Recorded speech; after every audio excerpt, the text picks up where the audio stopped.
बिस्मिल्लाहिर्रहमानिर्रहीम। छोटा सा डिस्क्लेमर, ये वीडियो एजुकेशन पर्पसेस के लिए, इसका कोई क्लेम या ब्लेम नहीं है। तो इस वीडियो में हम थोड़ा सा डिस्कस करते हैं ऐसे शेयर्स जो कि आप थोड़ी देर के लिए अगर होल्डिंग कर जाएं तो नेक्स्ट फ्यू मंथ से में आपको कुछ अच्छा गेन दे सकते हैं। और उसमें सबसे पहला स्क्रिप्ट जो है ना वो बीएनएल का है। बीएनएल का रिजल्ट देखें आ चुका है और बीएनएल ने अच्छी क्लोजिंग दी है मेरे ख्याल में। लेट्स सी कि बीएनएल का रिजल्ट क्या था, वो फिर मैं आपको बता सकता हूँ। तो बीएनएल को अगर देखें तो बीएनएल ने बीएनएल की बीएनएल की क्वार्टरली जो है ना वो अच्छी क्लोजिंग आई है और अच्छा इन्होंने सेल्स भी, टैक्स प्रॉफिट भी और ईपीएस भी शो की है। और आगे जो है ना इसकी देखते हैं कि इसकी बोर्ड मीटिंग वैसे अक्टूबर में आ सकती है। तो इसका मतलब ये है कि ये थोड़ा अपसाइड के लिए आ सकता है, ठीक है। और आपने लेना कब है कि लेना आपने इसको 36 के बाद है, ठीक है। कल के लिए अगर ये अपसाइड के लिए आता है तो मेरे ख्याल में 36 से ऊपर इसको आप ले सकते हैं। 36 की अगर ऊपर क्लोजिंग देता है तो 36 से अगर ऊपर देगा क्लोजिंग तो 39 तक जाएगा। 39 के बाद इसकी रेजिस्टेंस है 41.4 और 41.4 के बाद 44 के बाद ये स्टॉप लगाएगा। अदरवाइज इसकी जो अच्छी बाइंग थी वो 33 से 34 के रीजन में, 32 से 34 के रीजन में है। तो अगर आपको दोबारा इस रीजन में मिलता है तो आप इसको ले सकते हैं, ठीक है। और ये अगले कुछ महीनों में आपको, कुछ महीनों में नहीं बल्कि कुछ इसी मंथ में या नेक्स्ट मंथ तक ये आपको अच्छा गेन दे सकता है। लेकिन मैकडी इसके टोटल बैक होने वाली पोजीशन में आ चुके हैं और ये भी थोड़ा कट जनरेट करने की तरफ जा रहा है। तो मैकडी भी थोड़ा पॉजिटिव साइड की मूव करना चाह रहे हैं और आरएसआई इसका 40 को रीच किया और बड़ा स्टीप इंक्रीज किया, ठीक है। देखें, बड़ा स्टीप इंक्रीज किया है इसने ना। तो इसका मतलब ये है कि ये अपनी मूव कंटिन्यू रख सकता है, लेकिन 38 पे जाके लाजमी प्रॉफिट टेकिंग आई है इसमें और ये भी अपने कंफर्ट जोन की तरफ भाग रहा है। तो ये अच्छी बाइंग हो सकती है, आप इसको देख सकते हैं अगर इन लेवल्स पे मिलता है। और अगर वीकली देखें तो डॉजी कैंडल बनाई है। तो डॉजी कैंडल मतलब ये है कि ये जो रिवर्स जो हुई थी यहाँ से, तो यहाँ से रिवर्स एक बैक एक्सपेक्टेड है। लेकिन बैक तब एक्सपेक्टेड है अगर ये अगले इस वीक में अगर आपको यहाँ पे ग्रीन कैंडल बना देगा ना, जैसे यहाँ से देखे डोजी बनी थी, उसके बाद ये ग्रीन बनी, फिर ये ग्रीन बन गई। तो डोजी के बाद अगर ये एक कैंडल अच्छी बना देगा, ग्रीन बना देगा, तो इंशाअल्लाह यहाँ से ये बैक बैक का ऐलान कर देगा। और जो मैंने लेवल आपको बताए हैं वही प्रॉफिट टेकिंग के लेवल हैं इसके। और अगर आपने खरीदना है तो उन लेवल्स को क्रॉस करने के बाद खरीदना है। 36 पे भी खरीद सकते हैं आप अगर आपको कल मिलता है। 33 और 34 अच्छी बाइंग है इसकी।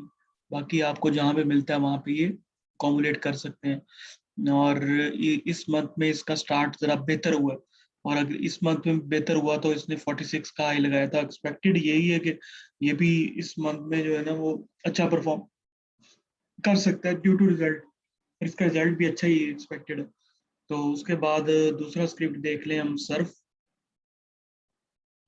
सर्फ को अगर मैं वीकली बेसिस पे देखें तो सर्फ ने अपनी वीकली जो है ना स्पोर्ट को सस्टेन किया है। बहुत अच्छी बात है, जिसने 12 पे लिया है वो मौज कर रहा होगा, ठीक है। और ये अपनी वीकली स्पोर्ट को जब तक सस्टेन करता रहेगा, अब ये अगली कैंडल, ये भी एक डोजी टाइप की कैंडल है, ठीक है। और ये कि अगली कैंडल ये अगर आपको ये 15.7 से ऊपर की बना देता है तो ये फिर अपनी वापसी का ऐलान धड़ल्ले के साथ कर देगा। और यहाँ से फिर आरएसए भी इसका 50 से ऊपर आ जाएगा और ये भी जो है ना वो पॉजिटिव साइड में वापस आ जाएंगे। लेकिन एक खतरनाक बात ये है कि अगर आपको ये, लेकिन ये जितना ये स्टीप गिरा है ना तो मेरा ख्याल है कि ये यहाँ से सीधा होगा। अगर कट आहिस्ता से लगता है ना फिर जरा पावरफुल कट होता है। तो ये जितना स्टीप गिरा है ना तो इसका मतलब ये है कि यहीं से ये मेरे ख्याल में वापस हो जाएगा, यहीं से सपोर्ट लेके और ये वापस हो जाएगा। तो ये एक अच्छी बाइंग हो सकती है अगले 3-4 महीनों के लिए, कुछ महीनों के लिए। तो आप इसको कंसिडर कर सकते हैं। मैकडी भी पॉजिटिव साइड पे है, अपनी सपोर्ट जोन पे है। अगर यहाँ पे कट पड़ गया मतलब वही, अगर 14 से नीचे की कोई कैंडल बना गया ये, तो फिर ये ज्यादा काम खराब करेगा। फिर ये आपको 12-11 इस लेवल तक मिल सकता है। तो इससे नीचे आपने होल्ड भी नहीं करना है इसको ना, अगर ये कैंडल वीकली बेस पे 14 से नीचे की बनाता है। मंथली बेस पे देख ले तो सपोर्ट इसकी 13 पे पास है और मंथली बेस पे भी वो कह रहा है कि 11 तक ये घट सकता है अगर ये अपनी 13 की सपोर्ट को तोड़ गया तो ओवरऑल ये भी अच्छा स्क्रिप्ट है, इसमें भी बड़ा लोगों को पैसा कमा के दिया है और आप इसको कॉमुलेट कर सकते हैं। ये भी वापस लाजमी आएगा, ये आज नहीं, कल नहीं, महीने तक नहीं, 3 महीने तक ये वापस जरूर पिक मारेगा अपनी। और उसके बाद अगला स्क्रिप्ट देखते हैं हम, इमेज। इमेज ने बहुत प्यारे गेम दिए हैं लोगों को, इसने इसने और सर्फ ने लोगों को रजा दिया था। ठीक है, तो अगर ये अपनी स्पोर्ट जोन पे क्लोज हुआ है ये, ठीक है, और अगर ये 24 की क्लोजिंग देता है ना वीकली बेस पे, चुप करके आप इसमें एंट्री लें, ठीक है, और आप इसमें एंजॉय करें। और इसने डबल बॉटम अपना वीकली बेसिस पे लगा दी है 20 का, तो इसका मतलब ये है कि ये 20 को सस्टेन करेगा, और 20 इसकी बहुत बड़ी सपोर्ट है। अगर इससे नीचे की कैंडल ये बनाएगा ना, फिर ये फर्दर करेक्शन की तरफ, मतलब 16 की तरफ जाएगा, अदरवाइज ये यहीं से वापसी का ऐलान करेगा। और मेरा ख्याल है कि ये इस वीक अगर मार्केट थोड़ी सी भी पॉजिटिव हुई ना, तो ये 24 क्या, ये 27-28 की जाके क्लोजिंग दे सकता है। तो इसको बस ये कि लेके रख दें। और इसमें ना ये नहीं है कि ये ट्रेडिंग स्क्रिप्ट नहीं है, इसको बस जमा करते रहें आप, जैसे आपको नीचे मिलता रहे इसमें अपॉर्चुनिटी मिलेगी। किसी ने 10-20 हजार शेयर करने हैं तो यहाँ से कॉमुलेट करना शुरू कर दे, और 16 का लो जो है ना वो जेन में रख के और इसको कॉम्बिनेशन शुरू कर दे, और इंशाल्लाह ताला ये अगले कुछ महीनों में ये भी आपको रजा देगा ये भी।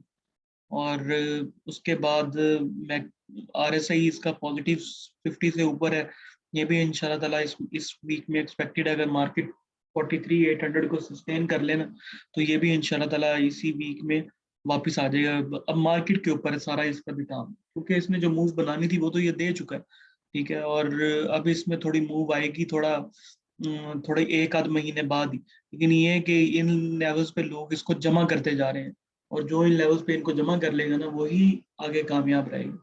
तो आप भी देख सकते हैं इसको, अच्छा स्क्रिप्ट है, इसमें कोई कोई शक नहीं है, दूसरी बात ही नहीं है। ईपीसीएल, ईपीसीएल का बहुत ज्यादा पूछते हैं लोग। ईपीसीएल देखें, ईपीसीएल ने अगर आपको 56 से ऊपर की कल क्लोजिंग दे दी ना, ठीक है, कल ये 57 की क्लोजिंग देगा, तो इसका मतलब ये है कि 61 और 64 के लिए दोबारा रेडी हो जाएगा। वरना इसकी अगर बाय बनती है तो 53 के पास बनती है। और RSI इसका अपसाइड की तरफ है, मैकडी लेकिन थोड़े से नेगेटिव हुए हैं, तो इसको इसको आप देख सकते हैं।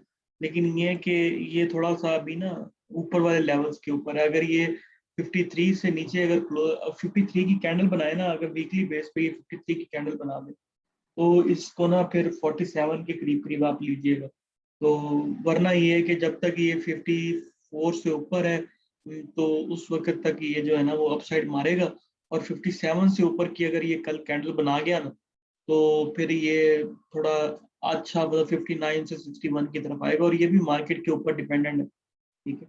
और इस पिछले वीक में इसने अच्छी चाल दी है, अपने सपोर्ट को इसने, डबल बॉटम को इसने सस्टेन किया है, तो ये भी आप लेके और कुछ दिनों के लिए रख सकते हैं। लेकिन इसकी ये है कि इसने अगर क्लोजिंग दी ना 53 से नीचे, तो आप अपना माल हल्का कर दीजिएगा और 47 का फिर वेट कीजिएगा, ये शायद 47 तक आ जाए। और ये तभी आएगा जब मार्केट जो है ना वो नेगेटिव हो जाएगी, तो 43,800 को भी तोड़ देगी वीकली बेस पे।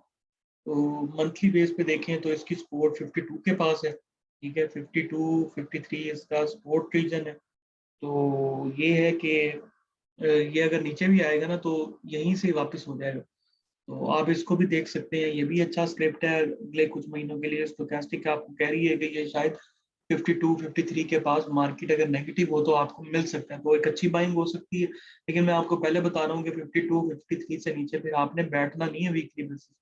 वीकली बेसिस पे तो ये कह रहा है कि क्या नाम है, 52 53 से भी नीचे नहीं बैठना। लेकिन अगर आपने 53 के ऊपर बाई किया हुआ है या नीचे लिया लेना है, तो आप इसको 52 तक वेट कर सकते हैं बस मंथली बेसिस, ठीक है। फिर ये मंथली बेसिस पे 52 है, तो इसका भी आपको, लेकिन ये ट्रेडिंग स्क्रिप्ट नहीं होते इनमें, मैं दोबारा कह चुका हूँ, ये ट्रेडिंग स्क्रिप्ट नहीं है, ये इन्वेस्टमेंट स्क्रिप्ट है। आप इसको बस लेके अकोमुलेट करें और आहिस्ता आहिस्ता करके 46 का लो अपने दिमाग में रख के इसको आप अकोमुलेट करें। नीचे मिलता है 50 सपोर्ट लेवल पे, इसको लें हल्का हल्का करके, और जैसे फिर अपसाइड दोबारा बनाएगा तो इसमें से निकलने का प्लान करें। तो ये है कि ये इन्वेस्टमेंट स्क्रिप्ट है। और उसके अलावा इस इन 4 स्क्रिप्ट के अलावा मैं आपको पर्टिकुलरली अगर किसी ने कोई इन्वेस्टमेंट करनी है तो देखें, सीमेंट बहुत ज्यादा घट चुका है इस वक्त। सीमेंट ने भी वापस आना ही आना है, ये नहीं है कि उसने नीचे की तरफ ही रहना है या उसने और नीचे की तरफ ही जाना है। वो नीचे जाएगा ना, तो फिर अब बाकी भी नीचे की तरफ जाएंगे। तो ये नहीं हो सकता कि सीमेंट ही अकेला और स्टील ही अकेला जो है ना मार खाता रहे। तो उन्होंने भी अपसाइड पे आना है, उन्होंने भी रैलियां बनानी है और बेहतरीन बाय रेट्स में डीसीकेसी, पीआईओसी, जो भी सीमेंट का आप स्क्रिप्ट उठा लें, पावर, फलाना ढमकाना, जो भी एफसीसीएल, ये सारे बेहतरीन बाय रेट पे आए हैं।